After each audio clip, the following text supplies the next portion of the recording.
Welcome! In front of me I have Xiaomi Redmi Watch 3 and I'm gonna show you how to force restart this watch. To force restart this watch, simply press and hold the side button, keep holding it for about 10 to 15 seconds, basically until the watch turns off, and then you can release it, wait for a couple more seconds, and then you can turn on your watch by pressing and holding the side button again. So let's do this. So let's press and hold the side button, keep holding it.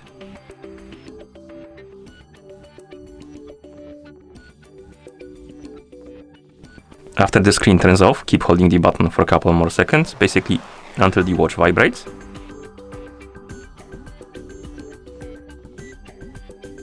Once the watch vibrates, you can release the button, wait for a couple of seconds, and then you can turn your watch back on by pressing and holding the side button again until you see the Mi logo on the screen.